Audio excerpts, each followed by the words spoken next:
السلام عليكم. هو اكتر حاجة ممكن تستفزك الوضع اللي بيحصل في الرياضة اليومين دول. هنتكلم مثلا عن مباراة الهلال السوداني والنادي الاهلي. المفروض منطقيا كده لما تيجي تتكلم عن الكرة، فهي مباراة اصلا 90 دقيقة بتلاتة بونت. ما تحتملش كل اللي بيحصل او كل التصريحات الغير عادية او التصرفات اللي بتحصل من النادي السوداني وجماهيره والإداريين اللي هم المفروض يكونوا قدوة ويكون كلامهم بميزان. لأنك بتلاقي استفزاز غير عادي سواء كان بره الملعب أو جوه الملعب أو على زي ما انتوا شفتوا التصريحات الغريبة من الجانب اللي هو جانب الهلال السوداني، وتلاقي على الجانب التاني من النادي الأهلي الناس بتتكلم عن روح الاخوه وان احنا اخوات وان احنا اشقاء وان احنا معرفش ايه. انا كل الكلام ده انا ما عنديش مشكله فيه، ولكن انا مشكلتي هنا بقى فين؟ مشكلتي مع الناس اللي بتتكلم وتقول اشقاء واخوات واحنا الكبار او احنا اخواتهم أو دول انا اخوهم الكبير والكلام دوت وهم الصغيرين والقصه دي. انا ما عنديش مشكله في كل الكلام ده، ولكن برضو احنا ألف ب الأخ الصغير لازم يخاف من أخوه الكبير، لازم يكون له وقفة. لما يغلط لازم يتعاقب، ويتعاقب ازاي؟ يتعاقب بالأدب وبالذوق وبالأخلاق، مش بالهمجية اللي احنا شفناها منهم. ليه بقى؟ لأن احنا لا دي مبادئنا ولا دي أخلاقنا، وهم هيجوا هنا هيشوفوا منا منتهى الرقي والأخلاق، وهيتقابلوا أحلى مقابلة، وهنستقبلهم هنا احلى استقبال وكل حاجه. ولكن لازم يكون لنا وقفه، راجل فعلا لازم يكون لنا وقفه، لازم فعلا نبين العين الحمراء. لان مش دايما السكوت بيتحسب رقي. السكوت في بعض البشر بتتخيل ان انت ضعيف وان انت خلاص بقى بالنسبه لهم لقمه صائغه وان انت بالنسبه لهم سهل، ويقعدوا يخبطوا ويقولوا اللي هم عايزينه. تمام؟ طيب، بالنسبة بقى للمباراة، مباراة فنيا فقيرة جدا سواء من النادي الأهلي أو نادي الهلال. مفيش فريق فيهم كان يستحق إنه يكسب، ولكن أنت بتخسر ب1-0 بكرة ثابتة. استغلوا عامل الجو والشمس ومعرفش إيه الكلام ده كله، وغلطة جت من محمد الشناوي. طبعا الفريق كله زي الزفت، مش محمد الشناوي بس هو اللي يسأل عن الجون.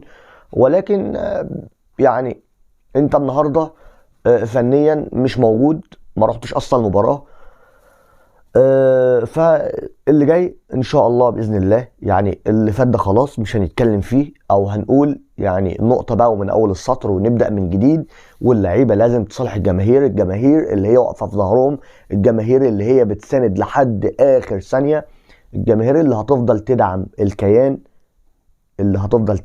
وهنحط تحت كلمة الكيان دي مليون خط. اللي هتفضل تدعم الكيان، مش الاشخاص.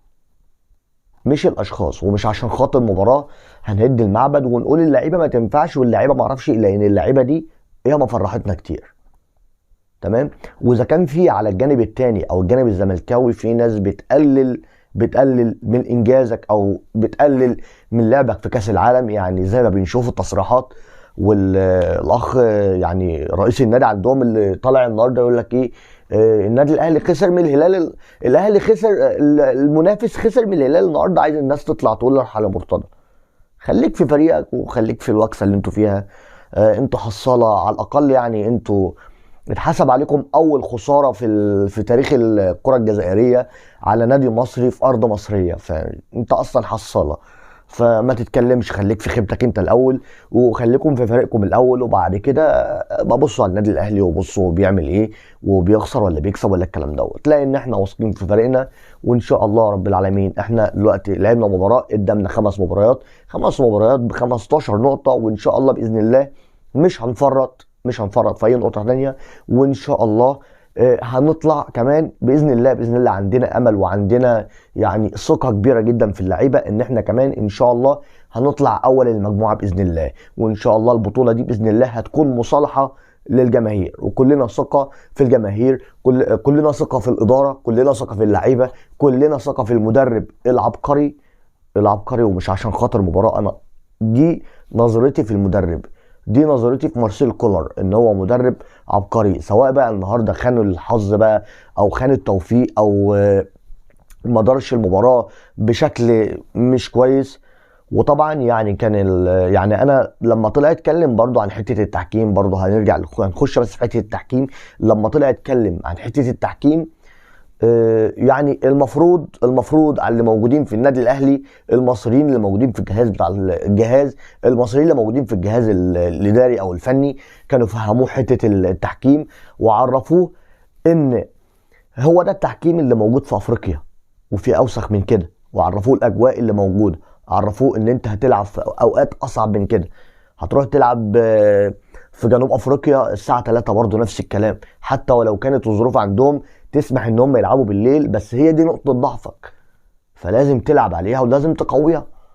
يعني ما ينفعش ان انت يعني علشان خاطر المباراه بالنهار او المباراه الساعه 3 ولا الكلام دوت، ما ينفعش ان انت ده يبقى ده مش مبرر يعني من الاخر انك انت تخسر يعني. والتحكيم زي ما موجود تحكيم في مصر زي الزفت، هتلاقي برضو تحكيم في افريقيا برضو زي الزفت. وده بيوريك يعني الاخوه في النادي الهلال مش عايزين يفهموا ان هم مشكلتهم اصلا مش مع النادي الاهلي ولا اداره النادي الاهلي ولا جماهير النادي الاهلي. انت كنادي هلال ما قدرتش انك انت تعمل الاجراءات المطلوبه منك في الملعب بتاع المباراه، علشان كده منعت الجماهير. فالاهلي ملوش علاقه اصلا، الاهلي ملوش دخل بالموضوع. فيعني بتمنى يكون في ضبط للنفس اكتر من كده، بتمنى الاداره بتاعه النادي الاهلي برئاسه الكابتن محمود الخطيب يكون ليها رد، ورد يكون قوي جدا، رد يكون مزلزل، علشان كل واحد يعرف حجمه وما يتطاولش. تمام؟ لان ما ينفعش حد من نادي الهلال السوداني او اي فريق تاني يطلع يشكك في النادي الاهلي ويشكك في بطولات النادي الاهلي. وبرضه بنطالب اللعيبه ان هم يشدوا حيلهم شويه. ما ينفعش ان احنا يتقال علينا من واحد، يعني مش عايز اقول لفظ، ادي النادي اللي كان نافخ نفسه وكان بيقول لك احنا بنلعب مع ريال مدريد وفلامينجو وما اعرفش ايه، خد 4 و4 وجا هنا خد من السودان، جا خد من الهلال السوداني 1 وما اعرفش ايه. كلام كده يعني عبيط، كلام عبيط من ناس اقل ما يقال عنهم ان هم يعني دماغهم دي شايلينها وحاطين مكانها حاجه تانية. فاهمين؟ او هم مش بيفكروا بدماغهم او مش بيفكروا بعقلهم وبيفكروا بحاجه تانية. فيعني نركز شويه، لسه قدامنا 5 مباريات ان شاء الله ما نفرطش في اي نقطه. ان شاء الله كمان اول المصالحه تكون في مباراه اسوان.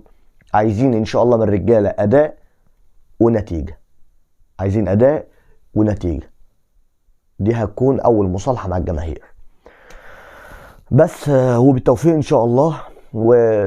وبتمنى يعني الاخوه في نادي الزمالك او اعلاميين نادي الزمالك يخليهم في النادي بتاعهم ويخليهم في الفضايح يعني التحكيميه بتاعت نور الدين وما اعرفش ايه والكلام ده كله، واللي طبعا ظهر طبعا في افريقيا.